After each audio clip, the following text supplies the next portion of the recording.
केरल का श्री पद्मनाभ स्वामी मंदिर दुनिया के सबसे अधिक रहस्यमय मंदिरों में से एक है।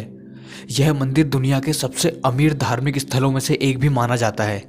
लेकिन इस मंदिर की केवल यही खासियत नहीं है। इस मंदिर के बारे में कुछ ऐसी बातें हैं जो कि आपको अपने कानों पर विश्वास नहीं होने देंगी और जहां पर साइंस भी आकर फेल हो जाती है।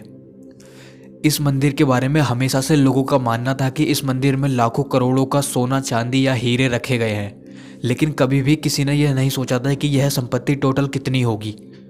लोगों ने कभी इस मंदिर में जाने की कोशिश नहीं करी। मंदिर में जाते थे, लेकिन मंदिर में जहाँ पर अनुमान था कि यहाँ पर सोना चांदी रखा होगा, उस जगह पर जाने की किसी ने कोशिश नहीं करी। इस मंदिर में 7 तहखाने हैं जिनके दरवाजे हमेशा बंद रहा करते थे। लोगों ने कभी भी उनके दरवाजे को खोलने के बारे में नहीं सोचा, क्योंकि 1908 और 1931 में कुछ ऐसी घटनाएं हुई थी जिनके बाद लोगों की हिम्मत नहीं होती थी कि उस मंदिर की ओर जाया जाए। इस मंदिर के कुछ तहखानों को खोलने की कोशिश 1908 में पहली बार की गई, और जैसे ही लोगों ने उसको खोलने की कोशिश करी, वहाँ पे कोबरा सांपों का एक झुंड आ गया। यह केवल एक फिल्मी कहानी नहीं है, एक सच्चाई है। वहाँ पर एक कोबरा सांपों का झुंड आ गया, जिस कारण मंदिर के लोगों को लगा कि यह मंदिर के दरवाजे खोलना हमारे लिए सही नहीं है, तो उन्होंने उस कोशिश को बंद कर दिया। उसके बाद 1931 में एक बार फिर कोशिश की गई, लेकिन वहाँ पे दोबारा कोबरा सांपों का फिर झुंड आ गया। अब लोगों का डर और ज़्यादा बढ़ गया।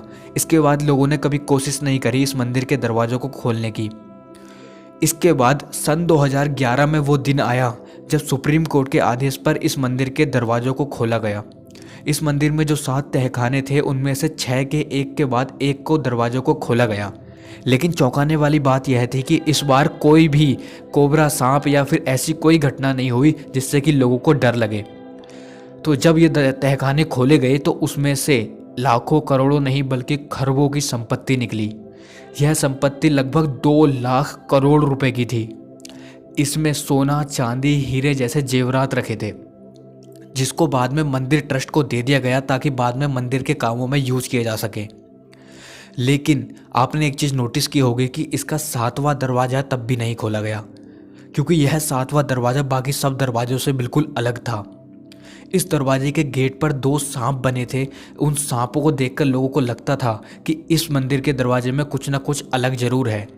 और खासियत की बात यह थी कि इस दरवाजे में खोलने के लिए ना कोई कुंडी थी, ना कोई ताला था जिसको आप पकड़कर या फिर खोल सकें।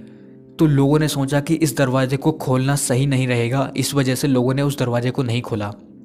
मंदिर के लोगों का मानना है कि इस दरवाजे को केवल एक विशेष मंत्र के द्वारा खोला जा सकता है, उस मंत्र को अगर सही से उच्चारण किया जाए तब। लेकिन अगर उस मंत्र के उच्चारण में कुछ गलती हुई तो उच्चारण करने वाले की मृत्यु भी हो सकती है।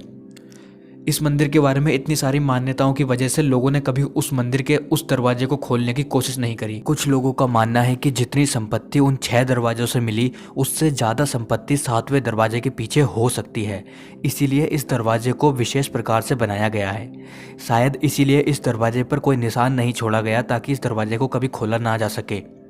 इसी वजह से आज भी इस दरवाजे को खोला नहीं जा सकता।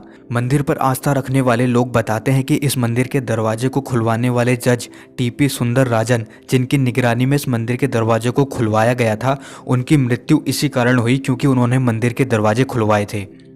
इसके बाद जो 7वां दरवाज़ा था, उसको खुलवाने पर भी सुप्रीम कोर्ट ने बैन लगा दिया, जिसके बाद से आज तक उस दरवाजे को खोलने की कोशिश नहीं की गई। इस मंदिर का निर्माण कब हुआ इसके बारे में किसी को भी जानकारी नहीं है, लेकिन कुछ इतिहासकार बताते हैं कि इस मंदिर का निर्माण लगभग 5000 साल पहले हुआ होगा। यानी कि सरल भाषा में बताएं तो जब कलयुग की शुरुआत हुई थी तभी इस मंदिर का निर्माण हुआ था। लेकिन कुछ लोगों का मानना है कि इस मंदिर को त्रावणकोर के राजाओं ने 16वीं शताब्दी में बनवाया था, और उसी राजवंश के लोग आज भी इस मंदिर की निगरानी रखते हैं। यानी कि जो ये सारा सोना चांदी है आज उनके अंडर में ही आता है, ताकि आने वाले समय में मंदिर में यूज किया जा सके। भगवान विष्णु को समर्पित इस मंदिर के बारे में कहा जाता है कि राजाओं ने यहाँ अथाह संपत्ति छिपाकर रखी थी, जिससे कि आने वाले समय में उसका यूज किया जा सके और ज़रूरतमंदों की हेल्प की जा सके। मंदिर के गर्भगृह में भगवान विष्णु की विशाल मूर्ति विराजमान है, जिसे देखने के लिए हजारों भक्त दूर दूर से यहाँ आया करते हैं। इस प्रतिमा में भगवान विष्णु शेषनाग पर शयन मुद्रा में विराजमान है। यहाँ भगवान विष्णु की विश्राम अवस्था को पद्मनाभ कहा जाता है, और इस रूप में विराजित भगवान यहाँ पर पद्मनाभ स्वामी के नाम से जाने जाते हैं। कुछ लोगों का मानना है कि भगवान विष्णु के शेष नाग द्वारा ही इस 7वें दरवाजे की रक्षा की जाती है और लोग ऐसा मानते हैं कि अगर इस दरवाजे को ज़बरदस्ती खोला गया तो विश्व में प्रलय आ सकती है।